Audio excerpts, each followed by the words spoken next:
you know, this is higher oxidized and also have been higher fire. We just say high fire. So this tea have been fired over 120 degrees Celsius. Yes. So that Kung Fu give you the indication of high fire, high oxidized. Yes. Yeah. All right. And Tea Kuan Yin is the cultivar, the oolong cultivar. They never make green tea or anything except oolong from Tea Kuan Yin. Isn't that right in China? After 1996, Taiwan's J oolong is popular. So our Chinese friend, they all start to make the Tea Kuan Yin very green. Yes. And yes.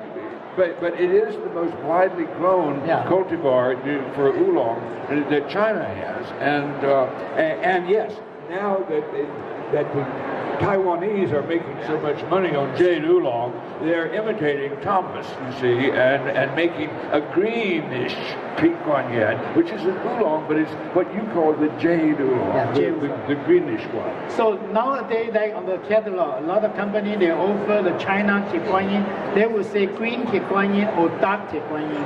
And this Kung Fu Tea Kuan Yin belongs to dark Tea Kuan Yin. So what you say Kung Fu is always the dark. Yeah, Kung Fu means they're fiery. It's a Kung Fu fire. You know, just like Taiwan's Chongqing Oolong, the classic Chongqing, or Amber Oolong, firing is another foundation level. It's still in the first process.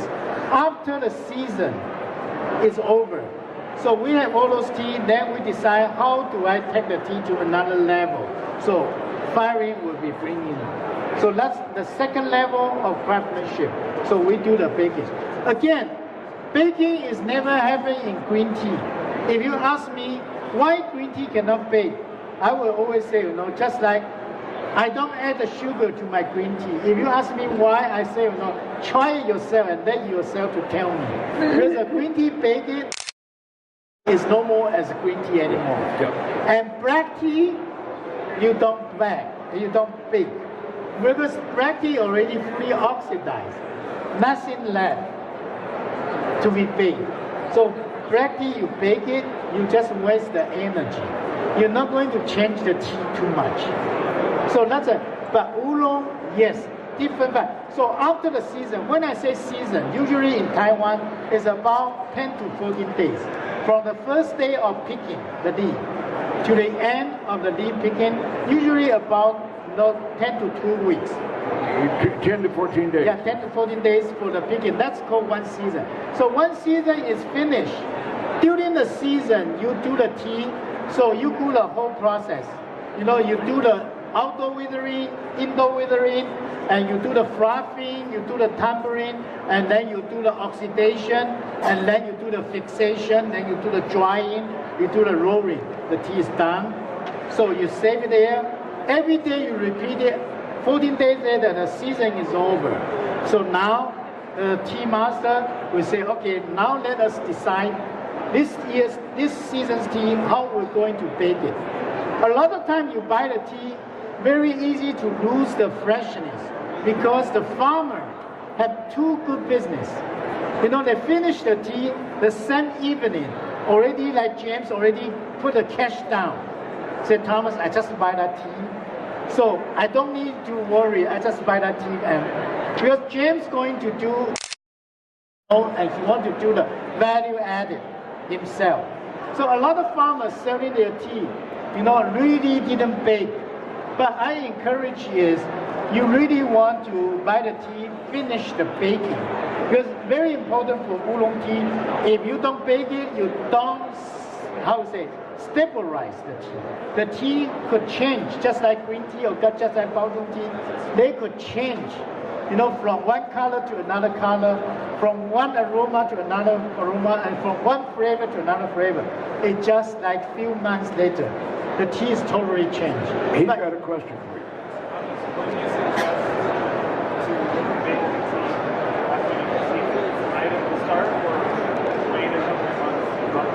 Well, during the season, you don't have time to bake it. You don't, because you have to understand, when the leaves is piling up in your factory, you know, they pile up just like mountain. So many leaves coming in the same time and every day.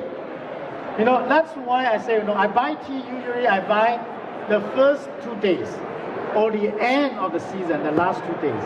Because interesting is, you can imagine if you are the farmers, during the prime season, the in-between, you have so many tea leaves delivered to your place. You just want to rush, get the job done. You just finish up. And the first 2 days and the last 2 days, usually the leaf come in because it's slowly. So you have plenty time to work with your tea, and you have a better craftsmanship.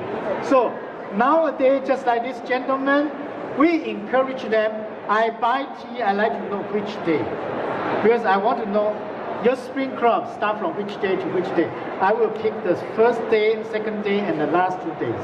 And in between, I know they rush their job. And again, during the season, you are just too busy to do the refinery work.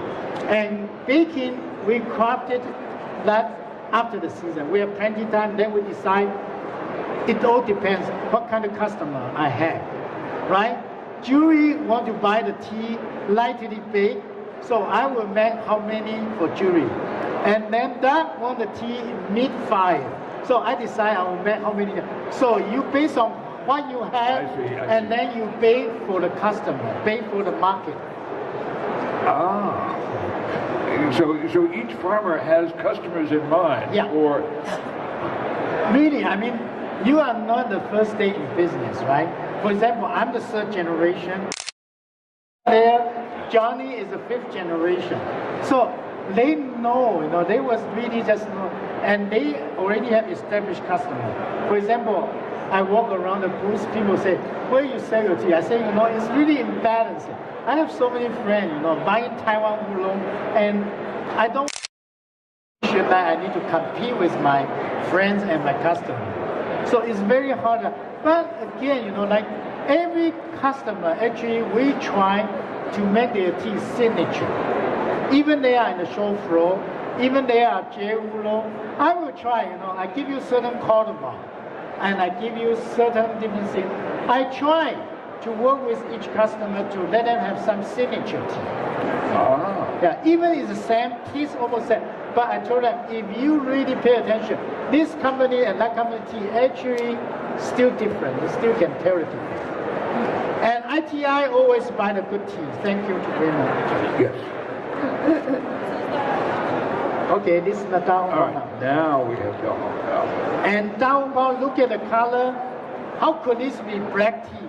But the word is the red robe. So a lot of people say, Thomas, Da Hong Bao is a good black tea. I say, no way. Look at the color. How could that be? The oxidation level really is just like 45 to 50, not over than 50%. And then they really need to have good baking technique to do it. Don't forget, in Chinese, what we in English call black tea is red tea, is Hong Chong.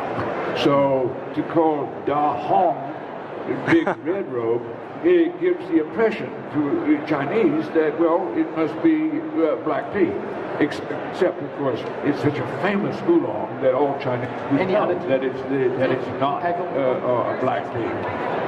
But that's why he says it could be misleading if we were newly arrived in China, speaking perfect Mandarin. Now I want to pass this tea. This is today's bonus. Original, we plan to have 6 tea to serve. 3 Taiwan oolong, 3 China oolong. And this is number 7. It's a bonus because we have a good audience. So this tea, is a origin pearl. And it's a new cultivar. Actually start to develop in 2009. So they want to have a new variety of tea. And this is very high oxidation tea. It's about 70% to 80%. And they're doing like J oolong and amber oolong. But the difference is the amber oolong is brown color. This is orange-red color. It's high oxidized. If we can go here, this Taitung oolong is on the number 6. And then you can fall into it. It's the number 6 Taitung oolong. And this tea, actually, 7 years ago, we have a bunch of friends travel to Taitung. The Taiwan Tea Research Center, the director Wu, very excited. He said, Thomas, show your American friend, Canadian friend, my tea. We all taste it. We say, no way. Director Wu, we don't like it. It's sour. You know, it doesn't really comfortable. It's not a pleasant drink. We don't want it. And then after that, every year, he still send a sample. He say, Thomas, I want you guys come back to Taitung, and we want to do that tea for you. So every